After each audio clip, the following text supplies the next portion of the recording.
Donc, si je suis autoritaire avec mon enfant, mais pour quelque chose qui va lui apporter, et pour lequel il va être reconnaissant à la fin, cette autorité, il la reconnaît, elle est légitime. Ok ? La même chose, si je donne de la tendresse à un enfant parce que je suis en mal de tendresse, vous comprenez ? J'ai envie de le prendre dans mes bras, de le cajoler, de le dorloter, il va détester la tendresse. Si au contraire, la tendresse que je lui apporte, elle est juste au bon moment quand lui, il en a besoin, il va adorer la tendresse. Vous comprenez ? Et ça, c'est un problème, parce que les gens n'ont pas de sensation. Les gens n'ont pas d'intuition. Donc, ils donnent trop et mal, ou pas assez et mal. Et ça, c'est un réel problème. D'accord ? Un enfant, ça doit être juste. Je suis émerveillé quand je vois les gens gaver leurs enfants de bonbons, de sucreries. Alors, dès qu'ils veulent avoir la paix... Ouais. Dès qu'ils veulent avoir la paix, ça passe par bonbons, gâteaux, chocolat,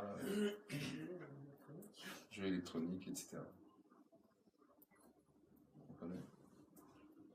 Il y a autre chose qui m'épate, c'est que la notion d'accomplissement, elle passe par la notion de mérite.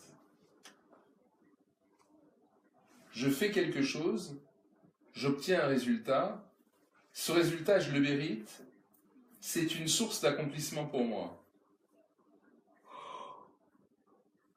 Vous comprenez ?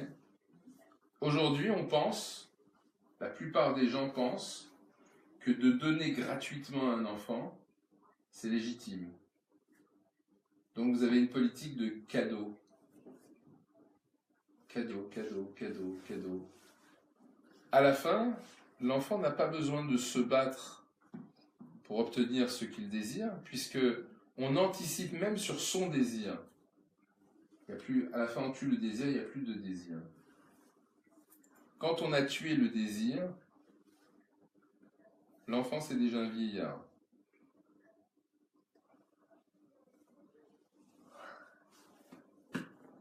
Ça vous parle ? Oui ?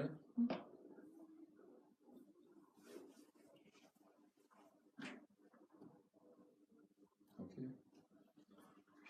Vous avez des enfants, quand ils sont tout petits, ils sont très beaux. Puis après, ils passent un cap, ils sont beaucoup moins beaux. C'est souvent qu'on a abîmé quelque chose chez eux dans l'éducation qu'on leur a donnée. Et après, vous avez la guéguerre. L'école estime que c'est aux parents d'éduquer les enfants, et les parents délèguent l'école pour éduquer leurs enfants à leur place. Donc à la fin, ni les uns ni les autres n'éduquent qui que ce soit. On ne peut pas éduquer un enfant sans concentration. Un enfant, il faut le capter, il faut le comprendre immédiatement. Mais immédiatement. Récemment, j'ai vu un de mes petits-fils. J'ai dit à mon fils, il va être malade dans quelques jours celui-là. 2 jours après, ma belle-fille m'appelle, 40 de fièvre. Et comment vous savez ? Je ne sais pas comment vous dire, je le vois. Je le vois dans la démarche de l'enfant, je le vois dans l'attitude de l'enfant, je le vois dans le comportement de l'enfant. C'est évident, ça crève les yeux. Après, le problème, c'est qu'il faut savoir regarder. Non, excusez-moi. Le premier problème, c'est qu'il faut déjà regarder. Et le deuxième problème, c'est qu'il faut savoir regarder. Pourquoi vous hochez la tête ? Non, je dis oui. Effectivement. Vous comprenez ? Alors, sachez une chose. Principe de base en Seitai, c'est pas de donner beaucoup. C'est donner peu, mais bien. Au bon moment. C'est un peu comme le geste juste au bon moment. Donner peu, mais bien. C'est la même chose. Des parents qui sont esclaves de leurs enfants. L'enfant, il pleure toute la nuit, alors la mère, elle reste à côté toute la nuit. Mais c'est une aberration complète. C'est une aberration complète. Et je vois qu'il y a un système qui se crée entre l'enfant et les parents. Alors vous connaissez, il y a le cycle, j'aurais dû en parler, il y a un cycle extraordinaire qui s'appelle culpabilisation, dévalorisation, destruction.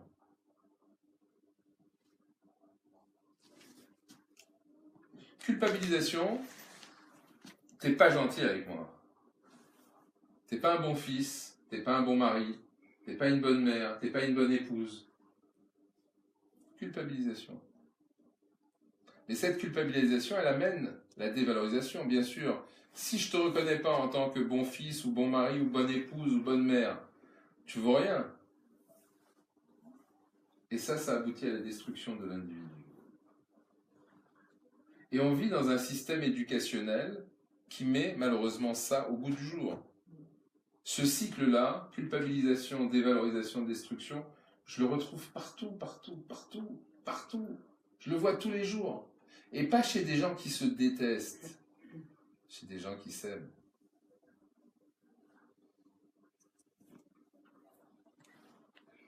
Vous comprenez l'histoire? Pas chez des gens qui se détestent, chez des gens qui s'aiment.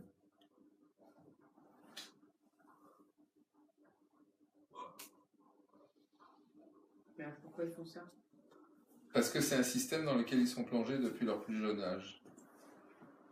D'accord? Parce que l'éducation occidentale, c'est montre-moi combien tu souffres pour moi et je te dirai combien tu m'aimes. C'est de la connerie. Ça n'existe pas un truc pareil. Donc c'est l'éducation. C'est un manque de confiance, parce que quand on a de l'assurance, mais personne ne peut faire entrer dans notre barrière. Ça dépend. Mais manque de confiance, moi je ne crois pas tellement à la confiance en soi, moi je crois à la conscience de soi. D'accord. Conscience de soi, ça veut dire je sais que je peux le faire, je sais que je peux le réaliser. Non, mieux que ça, je vais le réaliser. C'est un kiff de le faire, c'est un plaisir de le faire. En Seitai, on dit la chose suivante. La louange et la réprimande, c'est deux aspects très dangereux dans le langage. Un exemple très simple. Un enfant, il fait un dessin. Donc il a pris une feuille de papier, des feutres ou de la peinture. Il n'a rien demandé à personne, le gosse. Il est en train de s'éclater à dessiner. D'accord? La mère, elle vient, ou le père, il vient, ou l'oncle, il vient. Ah, c'est beau ce que tu fais. C'est quoi? Il a déjà cassé l'enfant. Pourquoi? Ben, c'est très simple. L'enfant, sa motivation, c'était pas de faire du beau. C'était le plaisir de réaliser quelque chose. Il s'en fout que ce soit beau ou pas beau, il cherche pas à faire quelque chose de beau. Il se prend pas. C'est beau quand même. Il se prend pas pour Rembrandt. Mais excusez-moi une seconde, laissez-moi parler. Mais une fois que vous lui avez dit c'est beau, vous avez abîmé sa motivation de base, qui était le plaisir de réaliser. Maintenant, il va faire un dessin, il va vous demander c'est beau, ça te plaît? La recherche du compliment, c'est tellement agréable, c'est tellement doux le compliment. Ok? L'autre jour, mon petit-fils, il a fait un dessin. Et il me l'a donné, cadeau. Alors bien sûr, tous les gens qui étaient dans la pièce, ah c'est beau, c'est beau, c'est beau. Alors moi, le petit, il est venu, il m'a dit, Zaïdou, tu trouves que c'est beau ce que j'ai fait? Je lui ai dit, chérie, est-ce que tu as eu du plaisir à le faire? Il m'a dit oui. Je lui ai dit, alors si tu as eu du plaisir à le faire, c'est ça qui est important. Ça me fait très plaisir que tu me l'aies donné. Comprenez ce que je veux dire? Oui. Donner à l'enfant la notion de plaisir. Je suis toujours surpris quand je demande à un enfant, tu aimes l'école? Tu aimes les vacances? Ah ouais. Qu'est-ce que tu fais en vacances? Rien. Vous comprenez où est la notion de plaisir? L'école, c'est de la merde. Mais les vacances, c'est aussi de la merde. L'enfant, il se situe par rapport à une absence totale d'obligation. Mais c'est grave. C'est grave. Donner à un enfant la notion de plaisir, d'accomplissement, de bonheur, c'est au contraire un enfant qui va exercer sa créativité. Un enfant qui va exprimer son potentiel. et exprimer son potentiel sans en attendre de compliments ou de reconnaissance. Pour lui, pour son kiff personnel.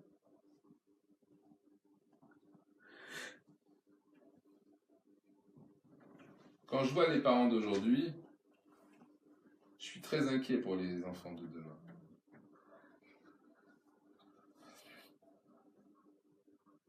Je vous le dis, hein, sincèrement. Voilà.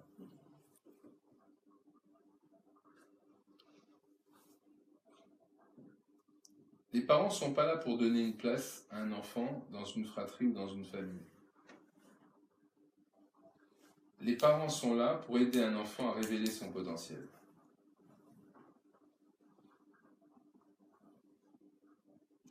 Un enfant de 5 ans qui a un problème, son problème lui bouffe la santé autant qu'un homme de 50 ans ou qu'une femme de 50 ans. Ok ? On n'est pas là pour résoudre les problèmes des enfants. On est là pour les aider à trouver des solutions adéquates. Est-ce que vous comprenez la nuance ? La pédagogie, je vous donne un exemple très simple. L'autre jour, j'avais deux de mes petits-fils. Alors, il y en a un, je lui dis... je crois que je vous l'ai raconté déjà. T'aimerais être l'aîné à la place de ton frère ? Je ne l'ai pas raconté ? Non. Alors je dis à un des deux, t'aimerais être l'aîné à la place de ton frère ? Ah oui alors ? Alors j'ai dit à l'aîné, tu vois, tu dois pas être un très gentil aîné. Il m'a dit, ah bon, pourquoi ? Je lui dis, parce que si t'étais un super gentil frère aîné, jamais ton frère il voudrait prendre ta place.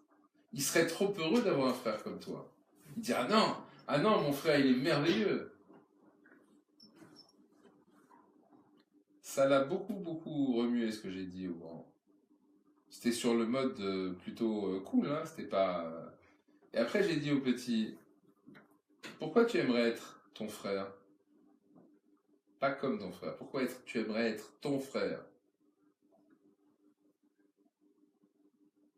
Il ne savait pas répondre. Ah, je lui ai dit, pourquoi ? Pourquoi tu voudrais pas être toi-même ?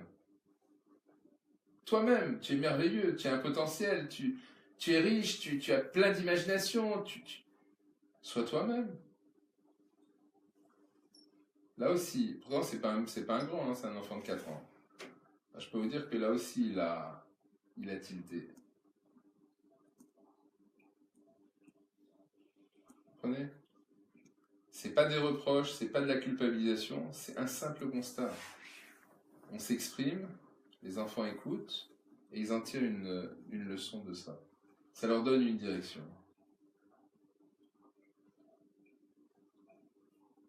Est-ce que vous avez des questions sur ce que je viens de dire ?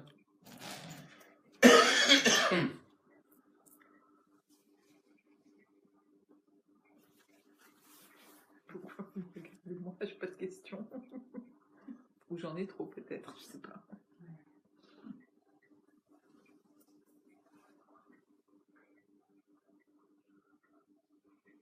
Bon. Lundi prochain, il n'y aura pas cours. Shoshan Purim. D'accord, alors je vous souhaite une bonne fête de Purim. Ça puisse vous permettre de prendre beaucoup de force, et beaucoup de bénédictions et beaucoup de réalisations pour chacune d'entre vous. Merci. Merci de votre attention. On peut fermer. Bon, il y a des choses aujourd'hui qui ont été dites ou qui ont été faites qui sont intéressantes. J'espère que vous avez capté pas mal de choses. Je vous laisse le fermer pour pas que je vous l'efface. Je ne fais pas la bonne journée. Je vous embête avec ce truc.